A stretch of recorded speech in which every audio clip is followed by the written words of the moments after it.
Aquí comienza Líderes RCN con Mauricio Rodríguez, porque los líderes no nacen, los líderes se hacen.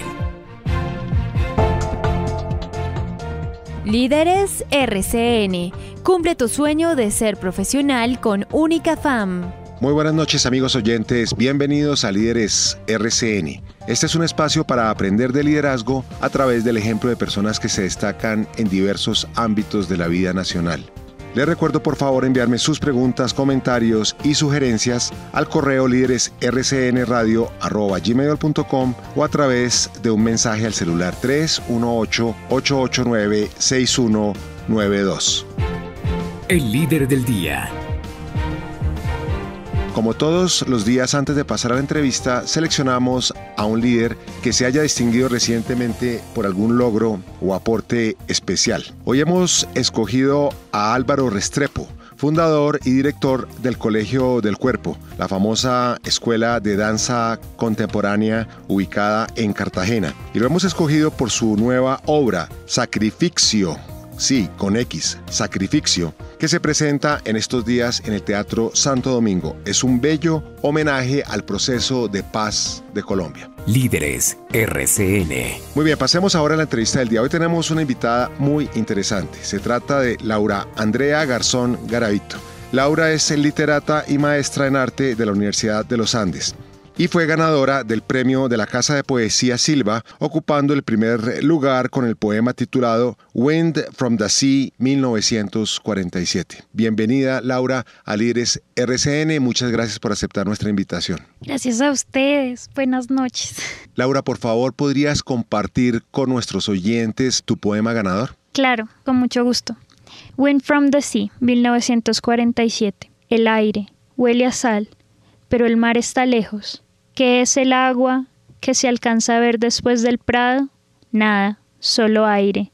Y la trocha y esta madera vieja a la que se le cae la pintura debía ser blanca. La cortina con los agujeros de polillas hechas de aire. El velo, la luz que entra por todas partes y deja ver la grieta de la pared. ¿Crees que nos dure esta casa? Aire, y el único pajarito blanco que se ha desprendido de la tela, solo aire, y nosotros aún no lo sabemos. Muy bello su poema. Felicitaciones. Con razón el jurado escogió a su poema como el mejor de los que participaron en ese prestigioso premio, el más importante de Colombia. La Casa de Poesía Silva es una maravillosa institución que estimula el talento colombiano, a los poetas jóvenes y viejos que tengan algo maravilloso que contar. Hablemos un poco de su amor por la literatura y por la poesía en particular. ¿Dónde, cómo, cuándo nació ese amor? Bueno, pues yo creo que fue algo que se fue dando de manera natural. No tengo así como un recuerdo concreto que pueda indicar ese momento en donde empezó mi amor, pero me gustaba la sonoridad de las palabras desde que era pequeña. Entonces ensayaba a escribir, sobre todo rimado. En ese momento me parecía que esa era la manera de encontrarle el ritmo. Y le regalaba los poemas a mi abuelita, le hacía cartas y le regalaba los poemas. Y ella era muy feliz, de hecho tiene todavía un cajón completo con esas cartas. Y a partir de eso fui empezando a leer a Jairo Aníbal Niño, que fue un poeta que me regaló mi mamá. Y me parecía precioso, y además el hecho de que escribiera poemas para niños, o sea, que pudiera comprenderlo uno a los 10 años, saber de qué le estaba hablando, que se comunicara con esas sensaciones de ese momento.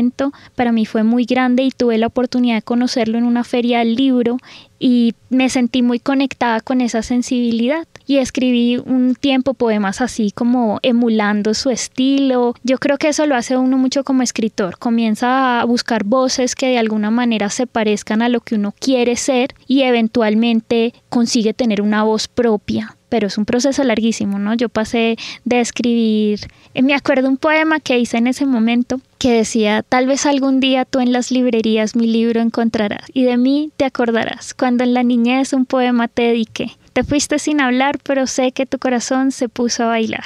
Muy bien. O sea, eso tenía 10 años yo en ese momento. Y luego pues obviamente fui leyendo mucho más en la carrera en literatura, o pues a lo largo de la vida también en mi tiempo trataba de comprar libros de poesía. Fui creciendo y fui cambiando y fui encontrando esta voz que creo que ha llegado como a madurar un poco.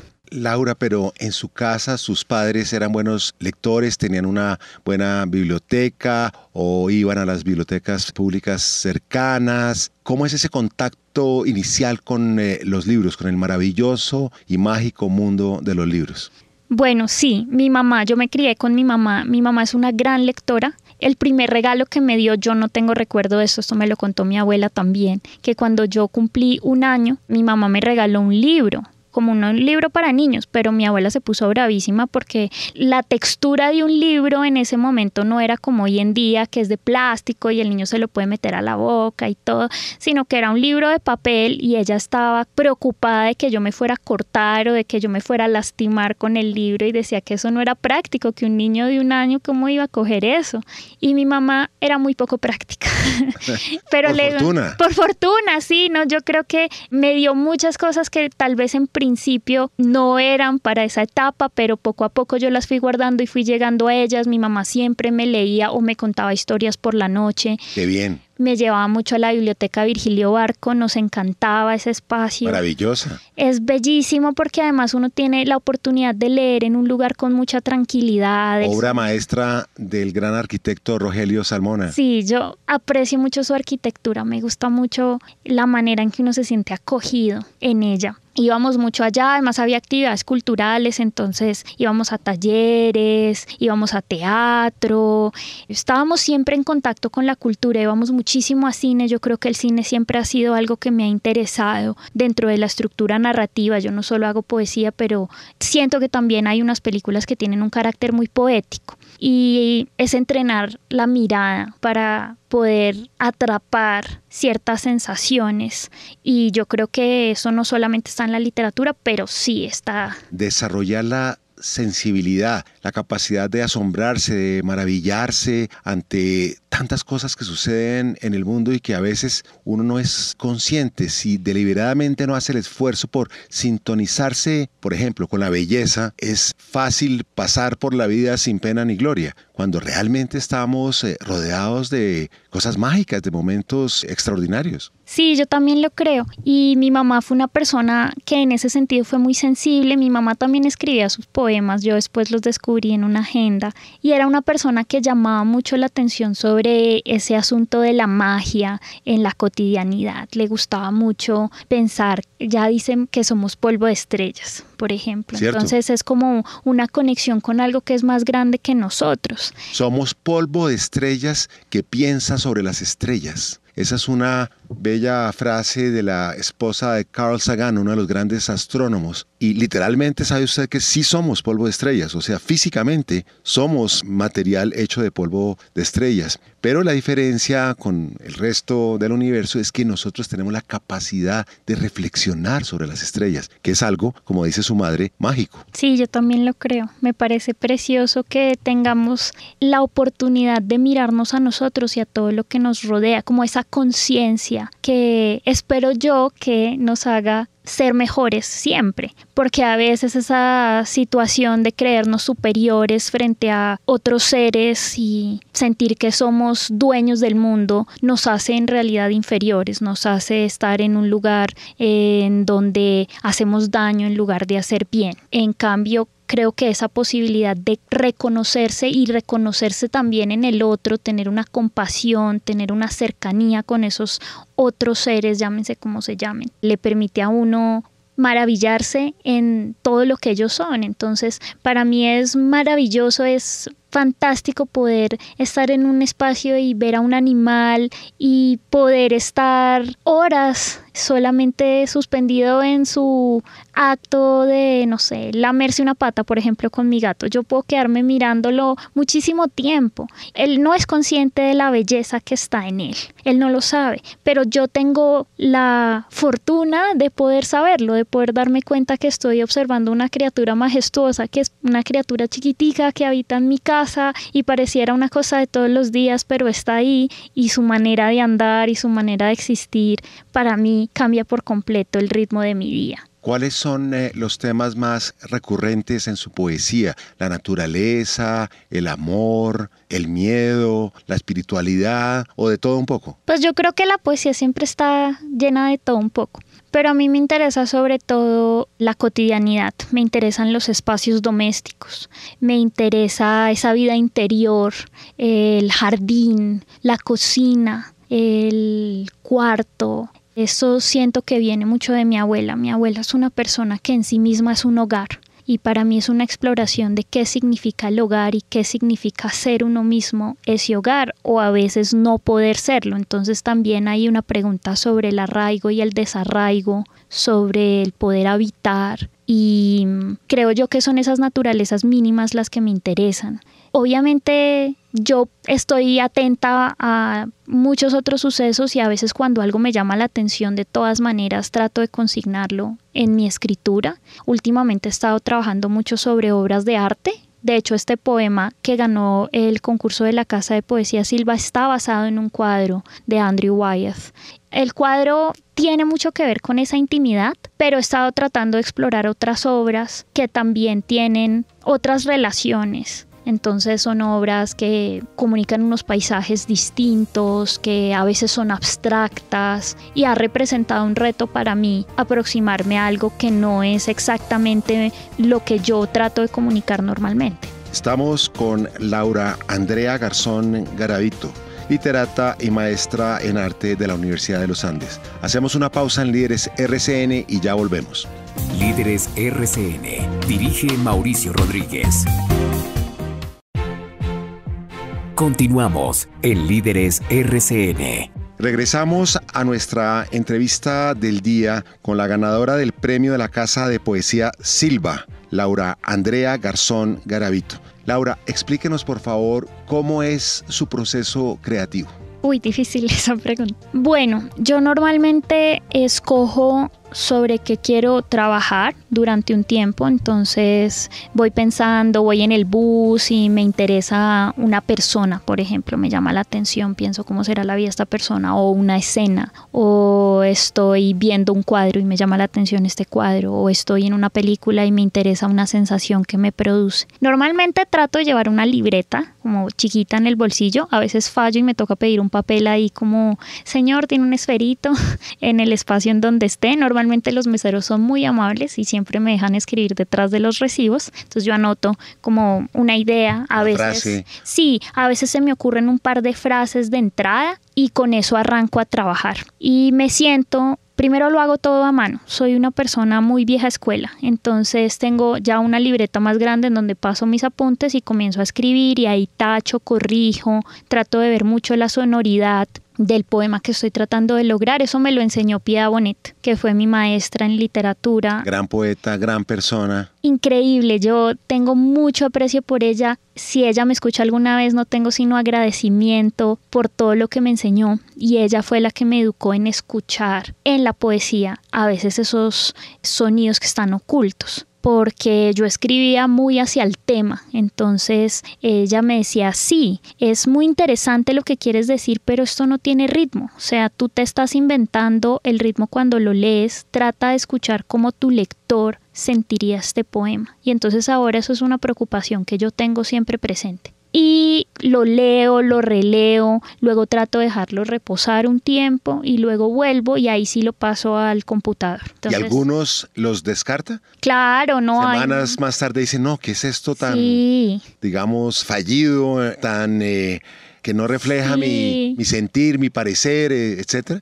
Sí, yo creo que eso pasa mucho, como que en un principio uno cree, uff, esto me quedó fenomenal, y después regresa y dice, yo qué diablos escribí, en qué momento hice esto. A veces me pasa que después de dejarlos reposar me parece que puedo cambiar ciertas cosas y termino haciendo todo un nuevo poema sin darme cuenta, porque le voy cortando frases, alargando otras, voy cambiando los lugares. Eso también es muy interesante cuando uno ve mi poesía, si tienen la oportunidad de verla por escrito, me interesa también mucho esa visualidad, cómo distribuyo un verso en el espacio para mí es muy diciente. Entonces a veces digo, no, este verso no tiene que ir acá, tiene que ir más centrado, este verso necesita más espacio, más aire, como dice mi poema, y ahí ya comienzo a transformarlo, y definitivamente hay unos que termino desechando y digo no. De todas maneras en mis libretas siempre quedan. Yo creo que eventualmente esas ideas pueden servirle a uno, tal vez ya no el poema mismo, pero uno puede volver a abordarlas de otra manera si esos son inquietudes que le siguen interesando. La revista El Malpensante, una estupenda revista de la cultura de Colombia y del mundo, publicó varios de sus poemas hace algunas ediciones. Por favor, escoja el preferido de esta revista y compártalo con nuestros oyentes, Laura. Bueno, está complicado porque yo le tengo mucho amor a muchos de mis poemas. Pero como les venía hablando de esta serie de poemas que estoy tratando de hacer con respecto a ciertas pinturas, entonces les voy a leer uno que está en esa línea. El sueño de H. Era un hombre que parecía llevar la sombra de otro hombre, haber vivido la vida de otro hombre, haberla robado, haber engañado a su familia para dormir en su cama, haber comido con sus cubiertos y luego haber huido, dejando a esa mujer doblemente viuda. Esa mujer que parecía estar escondida detrás de su jardín, oculta esperando el momento preciso en que volvería aquel hombre, hasta que su rostro se comenzó a volver el rostro de un felino, planeando su salto ágil que en el momento previo puede casi dibujar en el aire a la presa. Mujer, ¿es ese tu hombre? El que viene sobre aquel tigre. El sueño de Henri está enmarcado sobre la cama de la mujer. Lo compró en una exposición que fue a visitar en uno de sus viajes. Se mueve y estira una pierna. Todo su cuerpo se alarga. Todo lo que añora es en realidad la sombra. ¿Es acerca de un cuadro de Matisse? Henri Rousseau se llama, como el escritor también, pero son dos personas diferentes. Laura, hablemos de la poesía como forma de vida, material, económica, porque se puede vivir emocional y espiritualmente de la poesía, pero se puede vivir hoy en día en el mundo contemporáneo que es tan exigente, tan costoso, tan material de la poesía. Uy, no. La respuesta es no. De entrada, no, punto. Bueno, por una parte, si alguien quiere ser poeta, tiene que lucharla mucho. Y yo aconsejo a quien quiera arriesgarse a tomar este camino que participe en todo concurso que encuentre. O sea, yo participé en este concurso de la Casa de Poesía muchos años antes, luego lo abandoné porque me sentí mal por no haber ganado la primera vez. Bueno, pónganle que yo tenía 18 años y en mi cabeza yo ya era una gran poeta. No, eso fue algo que también Piedad me ayudó a entender, como uno cree que uno es algo y le toca bajarse a uno mismo de ese pedestal y comenzar de cero a trabajar en lo que uno quiere ser. Entonces lo retomé y comencé a pasar a las convocatorias, lo que saliera más o menos, porque ahí en las convocatorias pues uno puede hacer una plata y con fortuna eso le alcanza a uno para poder tomarse un tiempo para escribir, porque la escritura necesita tiempo. Y ese es el lujo que uno se puede dar después de ganarse un premio. Pero vivir de eso no alcanza. Hay que buscar otro oficio. Sí, yo tenía un trabajo de medio tiempo y trataba de que mis trabajos fueran así, como que de todas maneras me brindaran la posibilidad de dedicarme a mi escritura una parte del día.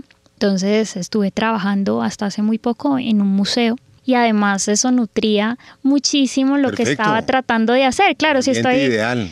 Inspirarse en los cuadros alrededor, en las estatuas, en imágenes. Pues justo con esta nueva serie de poemas que quería lograr, me parecía muy afortunado poder estar ahí. Yo decía, no pude haber llegado a un mejor lugar. todo el tiempo tenía la posibilidad de que si no había visitantes me podía poner a ver las obras. Tomé muchísimos apuntes en ese espacio. Yo espero que eventualmente eso me vaya a servir para un poemario, es mi proyecto. Y yo siento que eso es lo que uno tiene que buscar. ¿Y qué pasó con el trabajo del museo? ¿Se acabó? Bueno, no, ¿Se aburrió? No, me gustó mucho, pero yo renuncié porque tengo el proyecto de irme a hacer una maestría. ¡Qué maravilla! Entonces, ¿a dónde?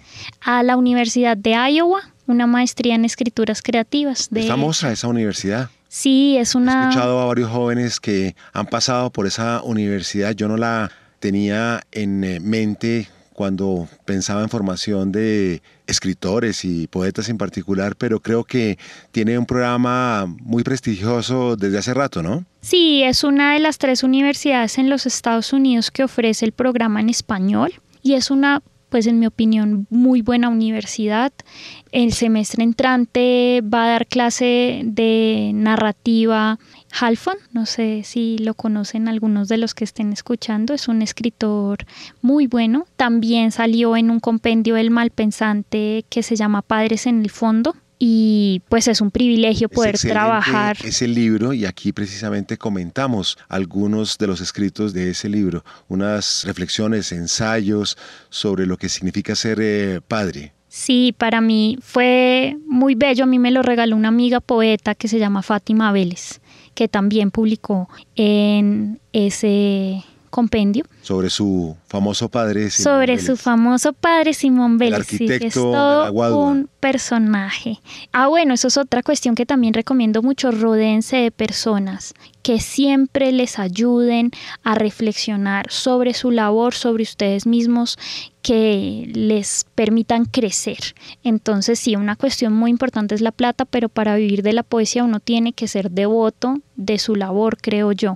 Entonces si uno va a ser poeta necesita, sí, hablar con poetas, pero no solamente eso, también hablar con gente del común, estar siempre atento a entender a su audiencia. Si yo quiero que alguien sea mi lector, ¿cómo me recibiría? Y también, ¿qué me dice una persona que es experta sobre lo que yo estoy haciendo? Entonces, para mí, Fátima también fue una persona muy importante porque contribuyó a lograr que yo creyera en mí, por una parte, y por otra parte me dio un espacio para leerme, me permitió recibir su consejo y para mí eso fue muy valioso.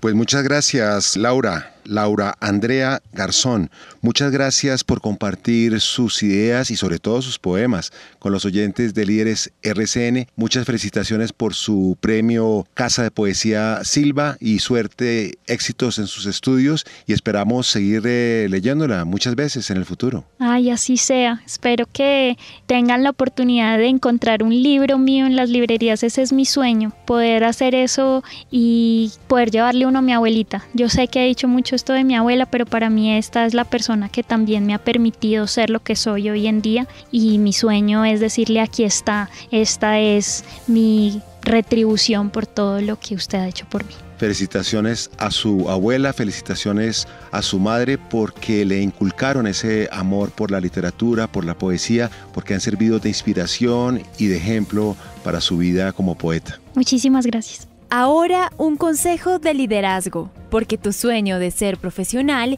se cumple con Única Fam. Como de costumbre, me despido con el consejo del día para líderes. El de hoy dice así: se lidera no necesariamente para ser rico, poderoso o famoso, sino para aprovechar al máximo nuestro potencial, es decir, para ser feliz. Antes de finalizar el programa, quiero contarles que cumplir el sueño de ser profesional es posible con Única Fam.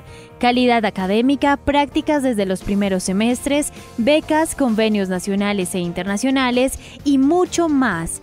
Visita unicafam.edu.co, institución de educación superior sujeta a inspección y vigilancia, Ministerio de Educación Nacional. Muchas gracias, amigos oyentes, por su amable sintonía. Los espero el lunes a las 8:30 p.m. en Líderes RCN. Muy buenas noches. Líderes RCN. Líderes RCN. Cumple tu sueño de ser profesional con Única Fam.